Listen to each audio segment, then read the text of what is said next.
नमस्कार, मैं हूं रीता दास और आप देख रहे हैं महानगर मेल न्यूज़। आज हमारे साथ एनडीएमसी के वर्कर्स यूनाइटेड फ्रंट के अध्यक्ष जितेंद्र जी मौजूद हैं। जितेंद्र जी, आपका महानगर मेल न्यूज़ में बहुत बहुत स्वागत है।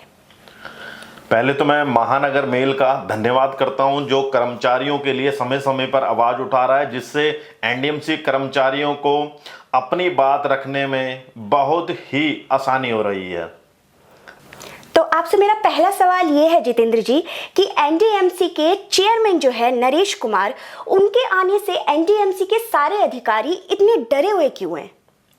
माननीय नरेश कुमार जी जब से एनडीएमसी के अध्यक्ष बन के आए हैं, एनडीएमसी के जितने भी लंबित कार्य हैं उनमें काफी तेजी हो गई है और उनके माध्यम से ऐसा लग रहा है कि कर्मचारी की कोई भी मांग उनके टाइम के रहते हुए वो लंबित नहीं रहेगी, क्योंकि जिस तरह से वो प्रशासन से काम करवा रहे हैं।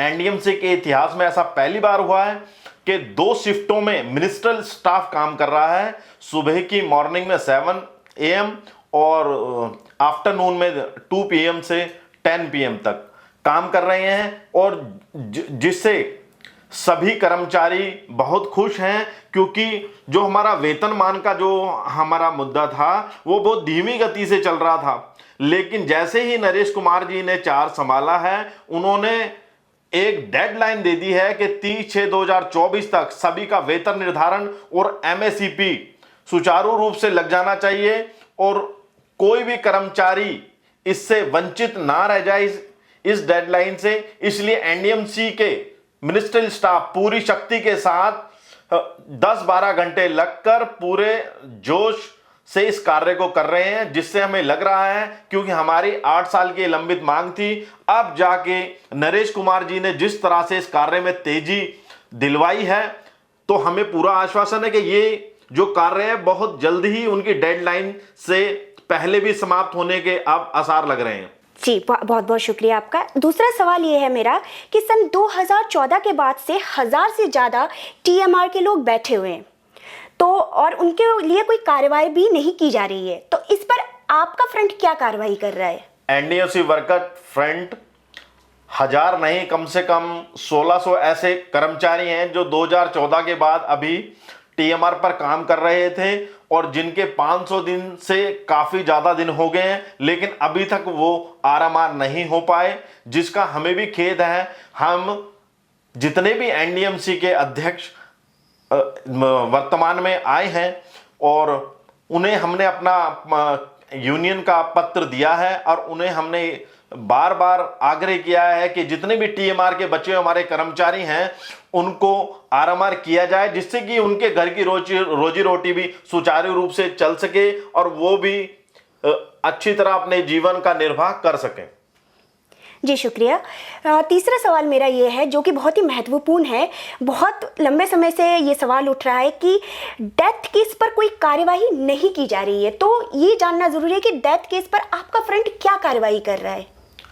डेथ केस पे हमारे 47 जो हमारे कोरोना मूलक के आश्रित थे, उनको 47 परिवारों को एक साथ स्थायी नौकरी मिली। उसके बाद दूसरी लिस्ट आने का अभी हमारा जो हमें आश्वासन दिया गया था अध्यक्ष महोदय जी अमित यादव जी के समय में, तो वो लिस्ट जल्दी आने वाली है। और चूंकि अब नरेश कुमार जी एनडीएमसी के अध्यक्ष बने हैं, तो हमें पूरी उम्मीद है उनके आने से कि एक नई दिशा और नई पहल के साथ सभी करुणा मूलक जिसके आश्रितों को एक साथ स्थायी नौकरी दिलवाने का जो कार्य है वो काफी तेजी से किया जाएगा।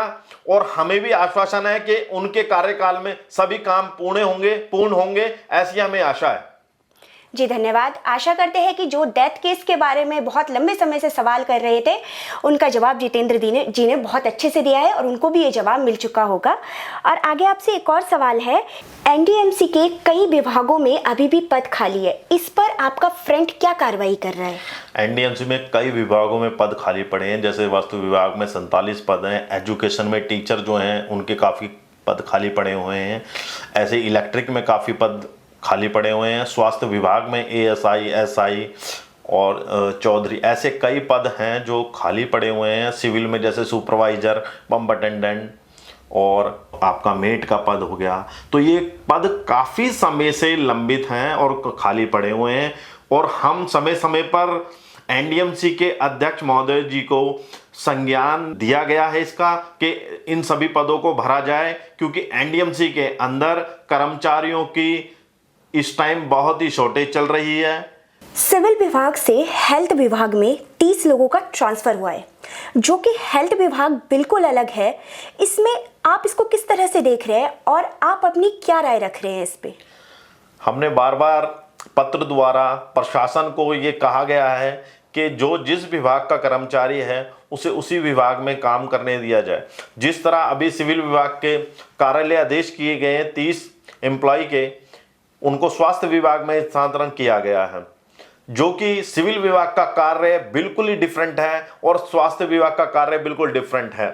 तो मेरा ऐसा मानना है कि प्रशासन को अगर लग रहा है कि स्वास्थ्य विभाग में कर्मचारियों की कमी है तो उन्हें टीएमआर खोलना चाहिए और स्वास्थ्य विभाग में टीएमआर कर्मचारियों से काम करवाना चाहिए, क्योंकि टीएमआर जो हमारी बोन बैक हुआ करता था, इस समय टीएमआर नहीं दिया जा रहा, जिससे कि हमारी जो म्युनिसिपैलिटी है वो थोड़ी सी हमें कमजोर लगती है, क्योंकि जब हमारी स्ट्रेंथ पूरी नहीं होगी तो उस दिशा में कोई भी म्युनिसिपैलिटी सही दिशा में काम नहीं कर सकती। और जब जब टीएमआर रहा है, एनडीएमसी नंबर 1 पे रही है और पूरे भारतवर्ष में एनडीएमसी का नाम रोशन हुआ है, और जिससे एनडीएमसी के कर्मचारी भी काफी खुश रहते थे क्योंकि उनको रोजगार मिलता रहता था। लेकिन इस समय टीएमआर नहीं है, जिसकी वजह से हमारी एनडीएमसी में थोड़ी सी कमी खल रही है टीएमआर की।